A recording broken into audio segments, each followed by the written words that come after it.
So I'm building a startup to protect your balls. And this is day 6 of building a healthy underwear brand. So today we're finding a brand designer. I really want our brand to pop so that we can protect as many balls as possible. So we really need someone who can capture the vision. The vibes need to be on point. Our fonts, logos, everything needs to be fresh. It's gotta be the perfect person. And so to find this person, I didn't actually use Upwork like I did to find our product designer because I know a lot of graphic designers, brand designers from running my own social media agency the past 4 or 5 years. So I reached out to everyone in my network and had a ton of people respond back saying what it would cost and what it would look like, but one person blew us away. A buddy of mine's brother used to work at a design agency and he just left that job to start his own agency. So he was looking for work and he was hungry to prove himself, so he did a ton of work to bid for the Happy Johnson's design job. So after he sent all that over, we had a call with him to put together a pitch deck for us, including pricing, what it would all look like, and timelines, and then Kavita and I ran over it. So we've got bid. He sent us a lot of stuff. What are your thoughts on everything? Honestly, that looks really good. I was trying to do some branding for it. This is not what I was thinking of, but it's definitely a pleasant surprise. I really like the use of the characters. He really took a loose image that I had and that we had discussed before, and I think he brought it to life in a really creative way. The use of the characters, I think, is how we can shape our entire branding and make us incredibly unique. Truthfully, for a bid, I was blown away. And I think that you were pretty impressed as well. Yeah, no, and then there's this one quote, comes in all different sizes. That was creative. Yeah, he got the puns we were going for and the vibe and the fun feel and all that stuff. I'm not worried about him to bring this to life. I'm worried about the cost associated with that. Yeah, no, I heard it was really expensive. Yeah, so you saw at the end of the bid there, it was proper expensive. So we got to decide. So within that package, I think we'd have to go, he gave us 3 options. I think we'd have to go with number 2 because we need pretty well everything, right? Like we need a website done. We need it all done. And I know you do have design experience in the past. And so I thought about you doing the website and I want to run this by you before we commit to anything, but How much is the website? it's pretty expensive. How much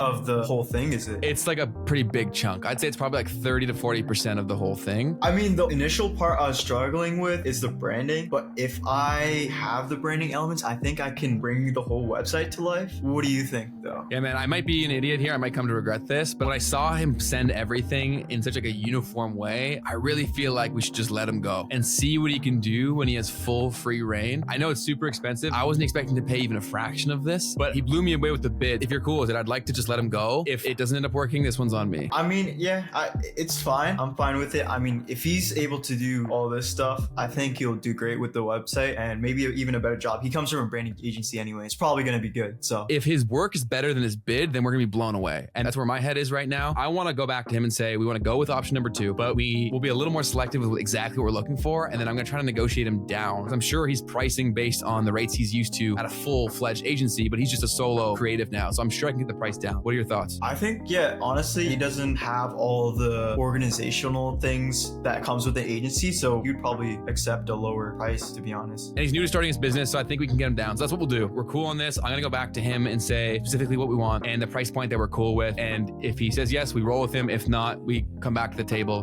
go back to the drawing board and figure out a different option. You cool with that? Yeah, that's fine. That's fine. Honestly, if he does great work, he's from a branding agency anyway, so he's the expert here. Okay, let's roll with him and fingers crossed. Let's go. So I think he's the guy for the job, but his prices were so much more than I was expecting. And I think this makes sense because he used to work for a design agency that had a lot more people working for it to make the whole thing smooth. So he's used to those prices, but he's a one-off designer. So I can probably get the price down quite a bit. So what I'm gonna do is throw back a different offer, potentially adjust the packages that he had created, and hopefully get him locked in to build our brand identity at a lower price point because I'm funding all of this out of my own pocket. So we have to stretch every dollar as far as we can. So I'm gonna get working on my counter offer right here. And hopefully in the next episode, we'll have him locked up and get him working on our brand identity.